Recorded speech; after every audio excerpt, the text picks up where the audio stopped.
Olá, muito boa tarde a você, conectado conosco aqui pelo Notícias Agrícolas, aguardando pelas informações de mercado depois de um feriado lá nos Estados Unidos. E o que o mercado na sexta-feira fez de proteção, fez bem, porque o dia hoje foi de reversão, quedas significativas, quedas acentuadas de até 40 pontos nos principais vencimentos, e a gente está vendo um novembro se aproximando ali dos $11,50 por bushel.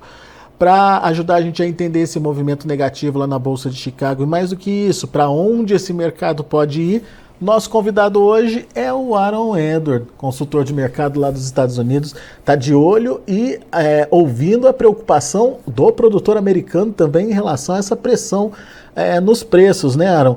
Vamos entender primeiro as justificativas para essa queda de hoje, Aaron. Tem motivo? O que tem de novo no mercado que justifique queda tão significativa aí de 40 pontos? Muito bem, além do final de semana, ontem foi feriado, então o mercado ficou 3 dias sem poder dar sua opinião sobre preços e durante esse período mudou a projeção climática e mostrou um pouquinho mais de chuva nas previsões mais para frente. Se a frustração com a queda é grande para o produtor brasileiro, muito mais para o produtor americano, que além do mercado em queda, está olhando para a lavoura que está seco, já vem há um bom período seco, e essa previsão na tela não é a mesma coisa que chuva na lavoura. Então nós estamos numa posição, não falei com ninguém que já antecipa prejuízos de excesso de seca, né, sem falta de chuva, mas vários já estão achando que se não vier uma chuva dentro de 7 a 10 dias, já vai ter prejuízo na lavoura. Então é o famoso weather market, né, mercado climático. Teve uma recuperação no fim da última semana e devolveu grande parte disso, dependendo do contrato, devolveu tudo hoje. Então, esse é o quadro. Isso que você está dizendo é importante, Aaron, porque uma coisa é a realidade das lavouras, outra coisa é a expectativa do mercado, né? O mercado trabalha com expectativa e olhando para o mapa ele já entende que essas chuvas podem de alguma forma beneficiar essa lavoura que está seca. Na cabeça do produtor, não. Na cabeça do produtor, ele está olhando o que está acontecendo ali na propriedade dele e está bastante preocupado, né? Se essa chuva não vier, se essa chuva projetada aí para os próximos 7, 10 dias aí não acontecer, já tem perda de potencial produtivo na avaliação de vocês? A minha opinião é que sim, e não nem diria a minha opinião. Eu estou repetindo coisas que eu ouvi de produtores em vários estados aqui dos Estados Unidos. Eles falaram, olha, por enquanto a minha lavoura está ok. Está seco, está com estresse, mas está ok. Mas não aguenta mais 7 dias, não aguenta mais 10 dias, dependendo da região e condição de cada um, varia, né? Mas se essa altura da semana que vem, ou meio da semana que vem, ainda não vieram as chuvas necessárias, eu creio sim que nós vamos estar falando de prejuízo e perda real, perda de potencial produtivo da lavoura norte-americana. Portanto, mais do que nunca acompanhar os mapas climáticos é fundamental e mais do que acompanhar é entender se essas chuvas se concretizam ou não nas lavouras produtoras, né? Exatamente. E região é região, então se olhar, por exemplo, 8 a 15 dias, parece que grande parte vai ter chuvas. Mas isso é uma mudança das previsões de sexta-feira que algumas partes críticas não tinham. Então, cada dia mudam essas previsões climáticas e mudam as expectativas da lavoura. Então, do quadro da oferta, é o que a gente sempre fala, né? Plantar e colher não é a mesma coisa, essa safra não está garantida, mas de dia em dia, de semana em semana, a rodada hoje é que a previsão está trazendo chuva, mas a lavoura está seca. Agora, Aaron, isso é do lado da oferta. Agora, você estava me contando que do lado da demanda também tem uma preocupação, justamente porque os Estados Unidos não estão conseguindo cumprir aí as perspectivas, né, de exportação, principalmente. Mercado interno está ok, mas me parece que exportação o pessoal está meio preocupado aí. Exatamente. O mercado doméstico está sólido, a expectativa é de crescimento contínuo ao longo dos anos, mas cerca de metade da soja norte-americana é exportada. Então, sem o mercado de exportação, você tem um problemão. Os estoques da safra velha estão baixos e as exportações não foram excelentes, mas ok. Mas se olhar mais para frente, por exemplo, o contrato de novembro que mencionou, já é a safra nova, já é a safra que está sendo plantada, que está seca, e para a safra nova dos Estados Unidos não tem quase nada, assim, está muito fraco o ritmo de exportação, até porque o Brasil ainda tem muita soja. Então, tem que, olhando essa semana, a história principal é o clima, mas olhando para os próximos meses, para uma recuperação de preço, nós vamos ter que ver uma recuperação, os compradores dispostos a pagar mais, né? Recuperação de demanda não só em volume, mas aquela urgência de estar disposto a pagar mais. Mas você vê essa possibilidade vinda principalmente da China, que é o grande comprador de soja do mundo? Com certeza é possível, mas hoje nós estamos numa situação em que tem esses excessos de estoque no Brasil. Então, se o Brasil não tem tanto poder de barganha de segurar essa safra em função de logística, em função do crédito um pouco mais caro, o comprador está achando que vai conseguir essa soja barata do Brasil se for paciente. E havendo uma safra cheia nos Estados Unidos, e não vai precisar se preocupar tanto porque vai ter excesso de oferta. Esse sendo o quadro, o comprador está paciente. Começa a ter uma quebra de safra nos Estados Unidos, o preço começa a subir um pouco, a postura do comprador pode mudar, mas a gente vai precisar dessa mudança, né? O comprador vai ter que se mostrar um pouco mais ativo para ter uma recuperação nesses mercados. Além dessa paciência, né, que você colocou aí, estratégia de compra, né, Aaron, que você colocou aí, tem algum fator também ligado à menor demanda chinesa, uma preocupação com a menor demanda chinesa? Eu diria para os Estados Unidos, com certeza, para o Brasil menos, porque a China dá preferência para o mercado brasileiro. Então, tanto pelo preço quanto por questões geopolíticas e tudo mais. Então, os Estados Unidos, eu tenho minhas dúvidas se a destruição de exportação dos Estados Unidos vai conseguir ser suprida pelo mercado doméstico nos próximos 1 a 2 anos. Então, se não conseguir, nós vamos ver estoques dos Estados Unidos crescendo e os preços em Chicago sob pressão. Isso vai ser o novo normal, que muito provavelmente já estamos vivendo esse quadro até certo ponto. Pelo menos essa é a expectativa. Mas é aquela transição complicada, que o estoque a safra velha de soja norte-americana ainda é curta, ainda não tem muita soja. Então, se tiver algum tropeço na produção e o comprador entrar, a gente ainda pode ter uma recuperação. Não é impossível, mas esse otimismo tem que ficar cada vez mais compassado, né? Cada vez mais prudente, assim. Muito bem.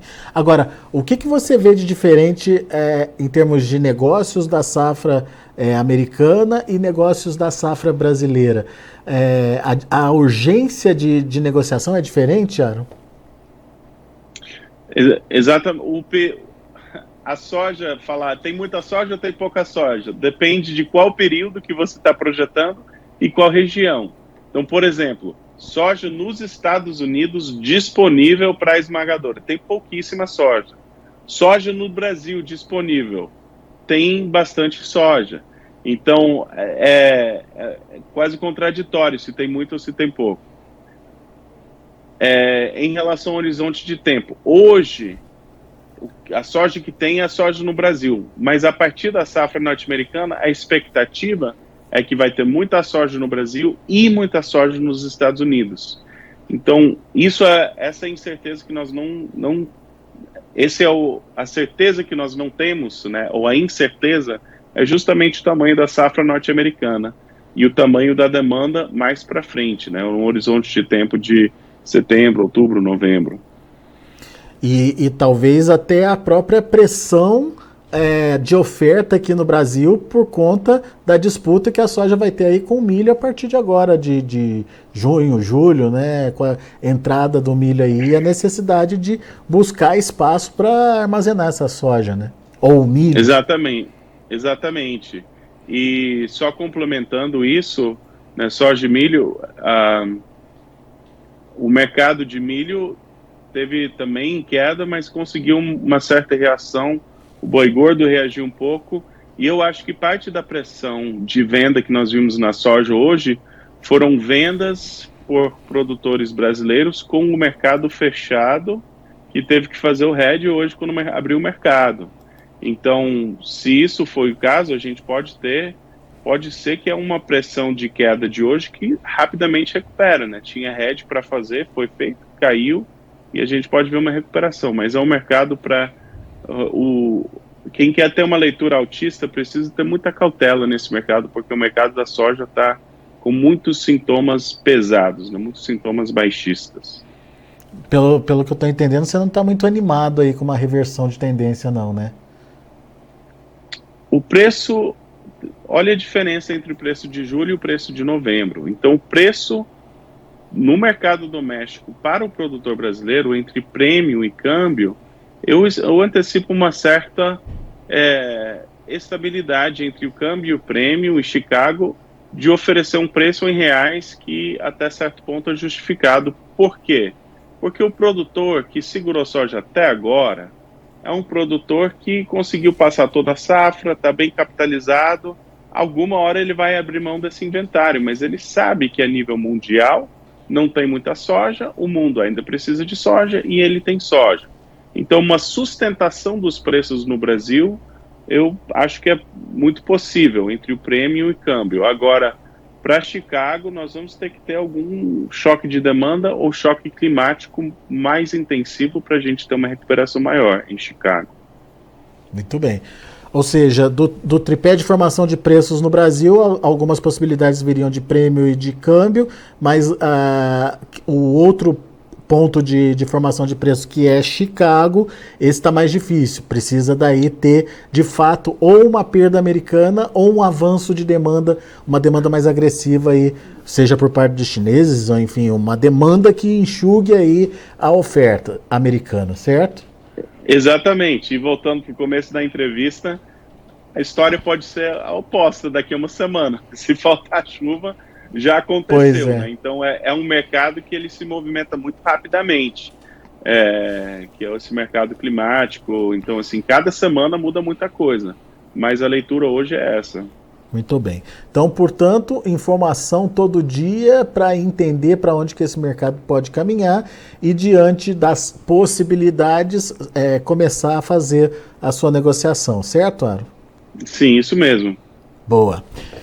Meu amigo, obrigado mais uma vez pela participação conosco aqui no Notícias Agrícolas. Volte sempre. Abraço. Abraço para você.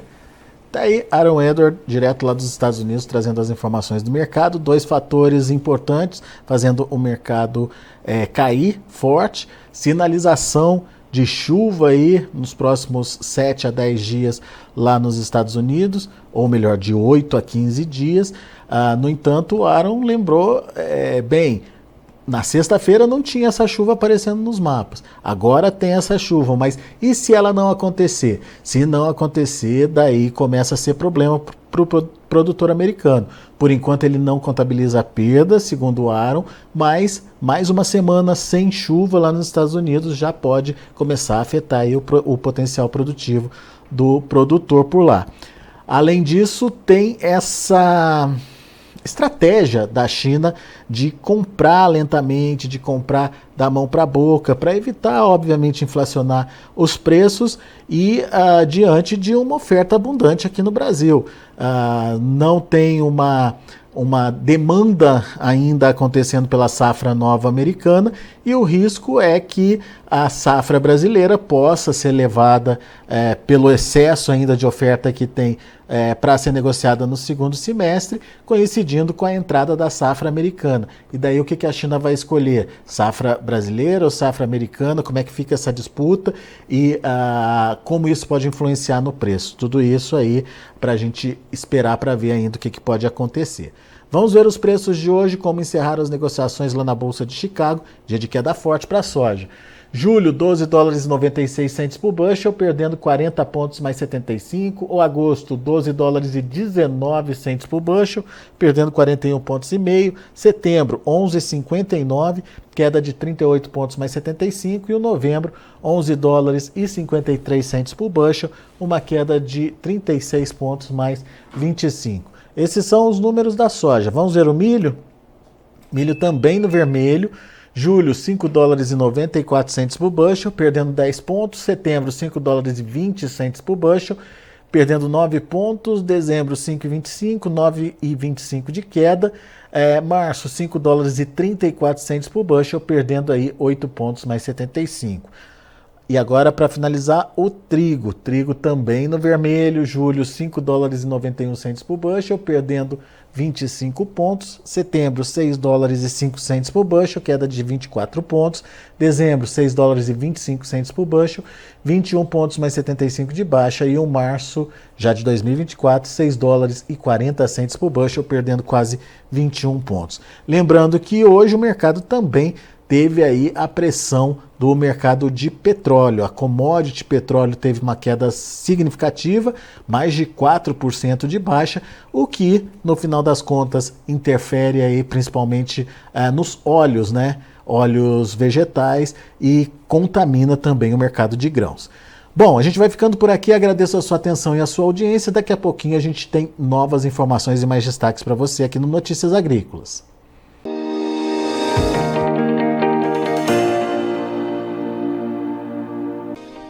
Se inscreva em nossas mídias sociais. No Facebook, Notícias Agrícolas. No Instagram, @Notícias Agrícolas. E em nosso Twitter, @Norteagri. E para não perder nenhum vídeo, não se esqueça de nos acompanhar no YouTube e na Twitch, Notícias Agrícolas Oficial.